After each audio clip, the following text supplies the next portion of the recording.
Hello, আসসালামু আলাইকুম। আমার আপুরা ভাইয়েরা সবাই কেমন আছেন? এই তো আমার এখানে সকালবেলা। তো সর্বপ্রথমে চলে আসলাম সকালে নাস্তাটা করার জন্য। আজকে কয়েকদিন যাবতীয় আমার উপরে দিয়ে একটা ঝড় তুফানের মতন সময় পার হচ্ছে। সময়টা যাচ্ছেই বলতে পারেন।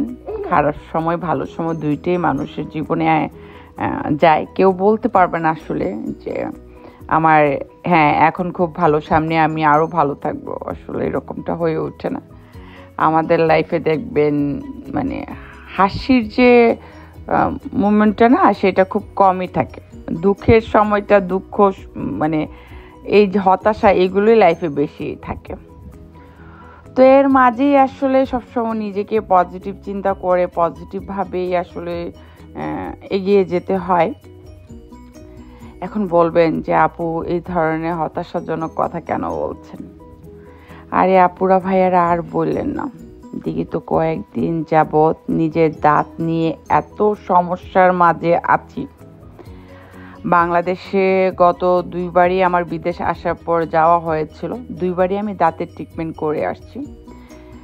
যারা দেশের বাইরে আসবেন বাংলাদেশ থেকে, যারাই আমার এই ব্লগটা দেখছেন, তাদের কাছে আমার একটা রিকোয়েস্ট থাকবে, সেটা হলো গিয়ে ভালো জায়গায় বাংলাদেশে নিজের দাঁতের চিকিৎসাটা কমপ্লিট করে দেন তারপর দেশের বাইরে আসবেন।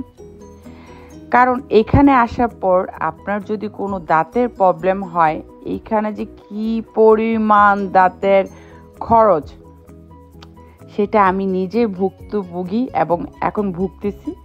দুইবার বাংলাদেশে কাজ করিয়েছি, কিন্তু দাঁতগুলো আমার এখন দাঁতের গুঁড়ে আমার ইনফেকশন হয়ে গেছে, যার কারণে দাঁতগুলো আমার পুরোপুরি ফেলে দিতে হচ্ছে।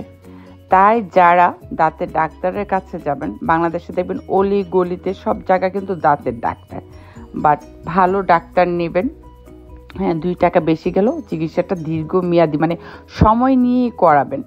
কারণ আমি যেহেতু দুইবারই দেশে গিয়েছি, আমার কাছে সময় মানে ওইভাবে নিজের জন্য সময় বের করতে পারি না বা সময় দিতে পারি নাই। আবার ভালো জায়গা ডাক্তার দেখাতে গেলে থাকার একটা ব্যাপার থাকে, সব কিছু মিলে না হয় নাই ওইভাবে।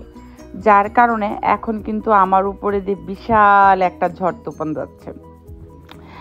আর এত পরিমাণ মানে দাঁতের পিছনে খরচ দেশের বাইরে। এখানে আপনার যদি ক্যান্সারও হয়, সেটার চিকিৎসা কিন্তু আপনি ফ্রি পাচ্ছেন সরকারের কাছ থেকে।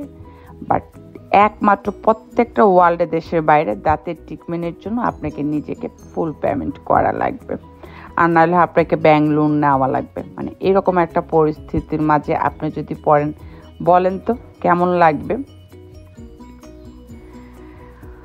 তো বড় ছেলেটাকে স্কুলে দিছি, ওর স্কুলটা নিয়েও আসলে একটু টেনশনে আছি। বাচ্চাটা একদিন স্কুলে গেলে আরেকদিন পরের দিন স্কুলে যেতে চায় না, খুব ঝামেলার মাঝে ওকে নিয়ে আসি।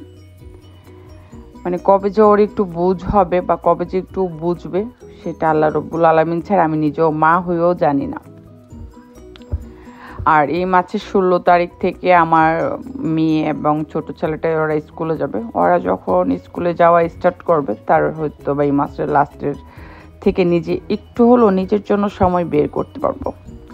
সর্বক্ষণই বাচ্চাদের টেক কেয়ার করতে করতে তার উপরে দাঁতের সমস্যা হলে দেখবেন দাঁত থেকে কান, চোখ, মাথা, এগুলো ঘাড়। আমি তো ইদারিং ঘাড়ের ব্যথা, চোখের ব্যথা উঠতেই পারি না।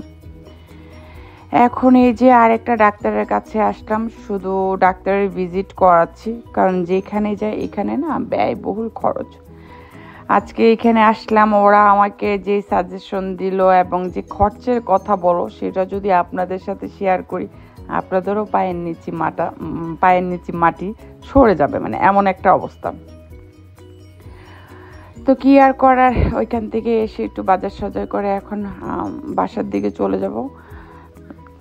কারণ বাচ্চাদেরকে নিয়ে বেশিক্ষণ বাইরে থাকতেও আসলে একটা ডিস্টার্ব।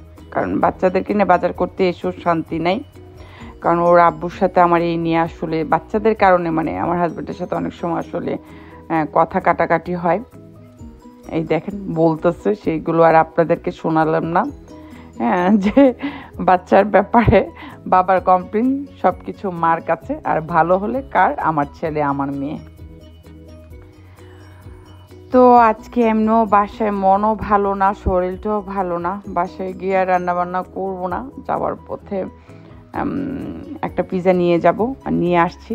তো এটা এখন সবাই মিলে ফ্যামিলি পিৎজা নিয়ে আসছি আজকে একটা, এটা সবাই মিলে এখন খাওয়া দাওয়া করব। তো আমার আপুরা ভাইরা ভালো থাকেন।